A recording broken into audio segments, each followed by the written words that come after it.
ഇന്ന് വ്യാഴാഴ്ച. വിഷ്ണുപ്രീതിക്ക് ഉത്തമമായ ദിവസമാണ്. ഓം നമോ ഭഗവതേ വാസുദേവായ, ഓം നമോ ഭഗവതേ നാരായണായ എന്ന മന്ത്രം ജപിച്ചുകൊണ്ട് ഇനി ഇന്നത്തെ ദീപാരാധന കാഴ്ചയ്ക്കായി ക്ഷേത്രാങ്കണത്തിലേക്ക് പോകാം.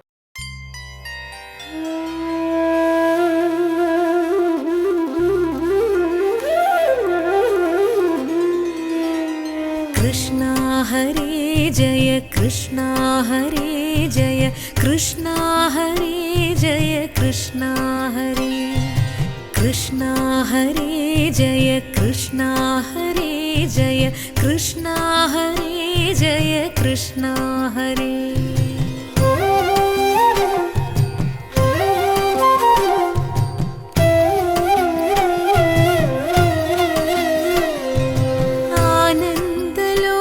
കൃഷ്ണ എന്റെ ശ്രീനന്ദ ബാലകൃഷ്ണ,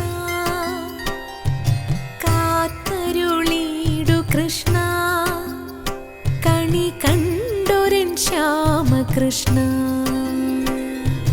നീലാംബുജാക്ഷ കൃഷ്ണ, എന്നും നീ തന്നെ രക്ഷ കൃഷ്ണ, സന്ധ്യാസമീരനാം സൗഭാഗ്യദായക വസുദേവദേവ കൃഷ്ണ, എന്റെ വനമാലിയായ കൃഷ്ണ.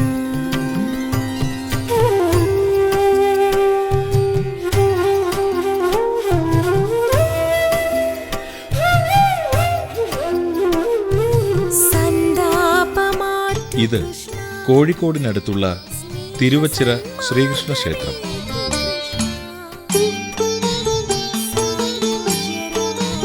നശ്വരമായ പ്രപഞ്ചത്തിന്റെ സൃഷ്ടിസ്ഥിതി സംഹാരകർത്താക്കളാണ് ബ്രഹ്മ വിഷ്ണു മഹേശ്വരന്മാർ.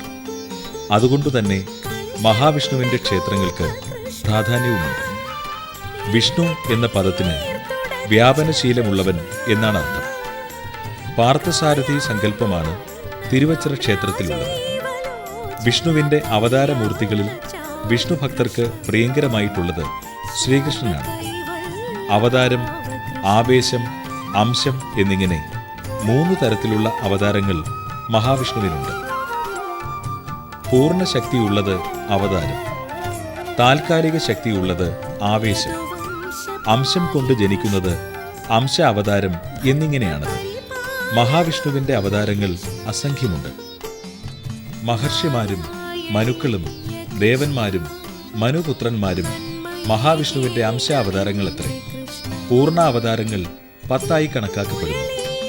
ഭൃഗു മഹർഷിയുടെ ശാപം മൂലമാണ് മഹാവിഷ്ണുവിന് പൂർണ്ണമായും അംശമായും പല അവതാരങ്ങൾ എടുക്കേണ്ടി വന്നിട്ടുള്ളത്.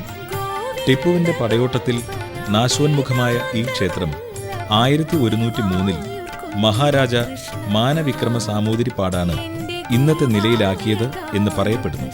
ക്ഷേത്ര സംസ്കാരത്തിന് അപജയം സംഭവിക്കാതെ നിലനിർത്തുവാനും വിശ്വാസികളുടെ അഭയകേന്ദ്രമായി ക്ഷേത്രങ്ങളെ മാറ്റുവാനും സാമൂതിരി രാജാക്കന്മാർ പ്രത്യേകം ശ്രദ്ധിച്ചിരുന്നു. ഇതിന്റെ ഉത്തമ ഉദാഹരണങ്ങളായി കോഴിക്കോട്ടുള്ള മിക്ക ക്ഷേത്രങ്ങളുടെയും ചരിത്രം പരിശോധിച്ചാൽ മനസ്സിലാക്കുവാൻ സാധിക്കും. കൃത്യമായി പഴക്കം നിശ്ചയിച്ചിട്ടില്ലാത്ത തിരുവച്ചിറ ശ്രീകൃഷ്ണസ്വാമി ക്ഷേത്രത്തിലെ പ്രധാന ദേവൻ പാർത്ഥസാരഥി ധ്യാനത്തിൽ വലതുഭാഗം മഹാലക്ഷ്മിയോടും ഇടതുഭാഗം ഭൂമിദേവിയോടും കൂടിയുള്ള മഹാവിഷ്ണു സങ്കല്പത്തിലുള്ളതാണ്. അതിനാൽ ലക്ഷ്മി നാരായണ പൂജയ്ക്ക് ഇവിടെ ഏറെ പ്രാധാന്യമുണ്ട്. ക്ഷേത്രം എന്ന് പറയുന്നത് മനുഷ്യ ശരീരത്തെയാണ്. ശരീരത്തെ സ്ഥൂലമെന്നും സൂക്ഷ്മമെന്നും കാരണമെന്നും 3 തരംതിരിച്ചിട്ടുണ്ട്. സ്ഥൂല ശരീരഭാഗങ്ങളായ തല മുതൽ കാല് വരെയുള്ള ഭാഗങ്ങളെയാണ് ക്ഷേത്രത്തിലെ ശ്രീകോവിൽ മുതൽ ഗോപുരം വരെയുള്ള ഭാഗങ്ങൾ പ്രതിനിധാനം ചെയ്യുന്നത്. സ്ഥൂല ശരീരം ഭൂമിക്ക് സമാന്തരമായും സൂക്ഷ്മ ശരീരം ഭൂമിക്ക് ലംബമായും രൂപകൽപ്പന നൽകി നിർമ്മിച്ചതാണ് നമ്മുടെ ക്ഷേത്രങ്ങൾ. സമാന്തര രേഖയും ലംബരേഖയും കൂട്ടിമുട്ടുന്ന സ്ഥാനത്താണ് ചൈതന്യം പ്രവഹിച്ചുകൊണ്ടിരിക്കുന്ന പ്രതിഷ്ഠാമൂർത്തി സങ്കല്പം.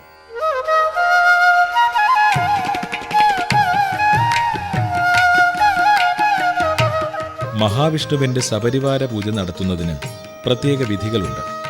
ലക്ഷ്മി, ധാതാവ്, വിധാതാവ്, ഗംഗ, യമുന, നവനിധികൾ, വാസ്തുപുരുഷൻ, ശക്തി, കൂർമ്മം തുടങ്ങിയവ വിഷ്ണുവിൻ്റെ പരിവാരങ്ങളാണ്.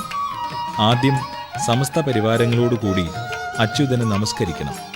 പിന്നെ ധർമ്മത്തെയും ജ്ഞാനത്തെയും വൈരാഗ്യത്തെയും ഐശ്വര്യത്തെയും അധർമ്മം അവൈരാഗ്യം തുടങ്ങിയവയെയും കന്തം നാളം പത്മം കേസരം കർണിക എന്നിവയെയും 4 വേദങ്ങളെയും 4 യുഗങ്ങളെയും സത്വരജസ്തപോ ഗുണങ്ങളെയും പൂജിക്കണം. തുടർന്ന് അർക്കമണ്ഡലം സോമമണ്ഡലം വഹ്നിമണ്ഡലം തുടങ്ങിയവയെയും കഴിഞ്ഞ് നവശക്തികളെയും പൂജിക്കണം. തുടർന്ന് ദുർഗയെയും സരസ്വതിയെയും ഗണപതിയെയും പൂജിക്കണം. ഹൃദയം ശിരസ് ശിഖ കവചം നേത്രം തുടങ്ങിയവയെയും അനന്തരം ശംഖം ചക്രം ഗദ പങ്കജം ശ്രീവത്സം തുടങ്ങി ദശദിക്പാലകരെയും അസ്ത്രത്തെയും പൂജിക്കുന്നതോടുകൂടി മഹാവിഷ്ണുവിൻ്റെ സപരിവാര പൂജ അവസാനിക്കുന്നു.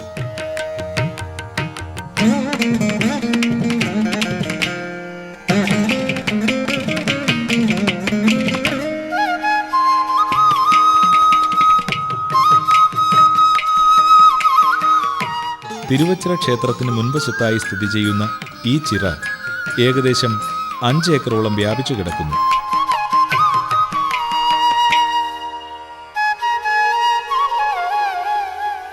തിരുമുമ്പിൽ ചിറ എന്ന സങ്കല്പം തിരുവച്ചിറ എന്ന പേരിൽ അറിയപ്പെട്ടതാകാം എന്നാണ് ഐതിഹ്യം.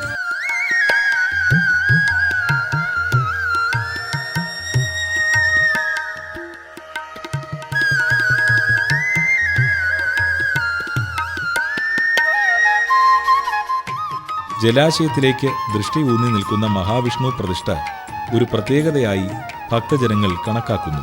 തിരുവച്ചിറയിലെ ഈ ചിറയെപ്പറ്റി ഇങ്ങനെ ഒരു ഐതിഹ്യം പറഞ്ഞു കേൾക്കുന്നു. സാമൂതിരി രാജാവിന് സന്താനഭാഗ്യം ലഭിക്കാനായി പരദേവതാ ക്ഷേത്രമായി അന്നു കണക്കാക്കിയിരുന്ന തിരുവച്ചിറയിൽ ഒരു ചിറ കുഴിച്ച് ക്ഷേത്രത്തിലേക്ക് വഴിപാടായി നൽകി. തുടർന്ന് സാമൂതിരി രാജകുടുംബത്തിന് ശ്രീകൃഷ്ണ കൃപയാൽ സന്താനഭാഗ്യവും ലഭിച്ചു. 5 ഏക്കറോളം വരുന്ന ചിറ ഭാഗികമായി മതിൽ കെട്ടി തിരിച്ചിട്ടുണ്ട്.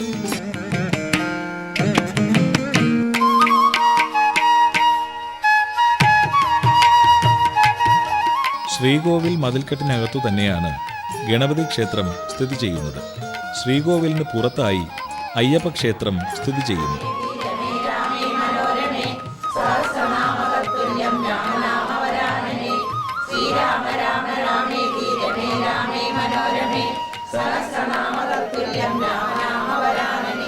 ക്ഷേത്രം വകയായി സംസ്കൃത പഠനം മാതൃസമിതി രൂപീകരിച്ച് ആതുര സേവന പ്രവർത്തനങ്ങൾ തുടങ്ങിയ പ്രവർത്തനങ്ങളും നടന്നുവരുന്നു.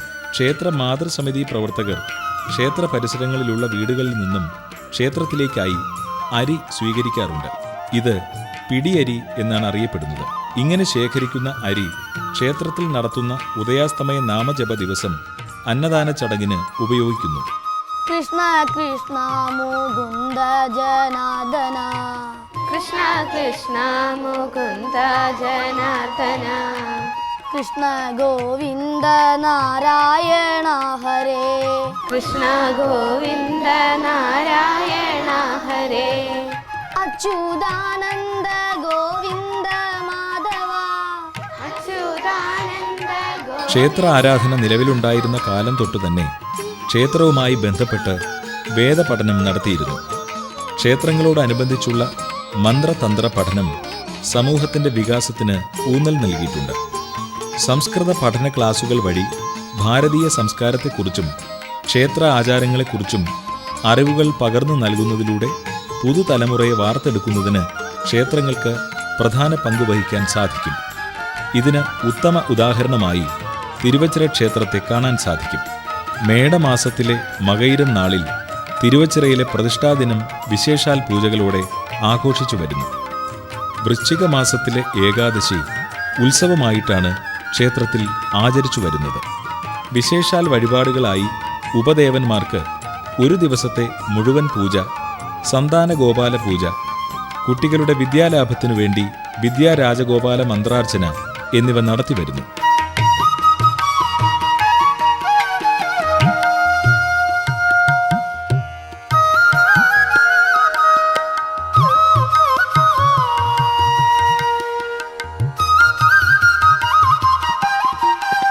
ക്ഷേത്ര ആചാരങ്ങൾ കർശനമായി പാലിച്ച് മനസ്സിനെ അമലവും ഏകാഗ്രവുമാക്കി ക്ഷേത്രദർശനം നടത്തുന്ന ഭക്തനിലേക്ക് സൂക്ഷ്മമായ മൂർത്തി ചൈതന്യം സന്നിവേശിച്ച് ഭക്തമനസ്സിൽ നവീകരണം നടക്കുന്നു. മനസ്സിന്റെ നവീകരണമാണ് ക്ഷേത്ര സംസ്കാരമായി പരിണമിക്കുന്നത്.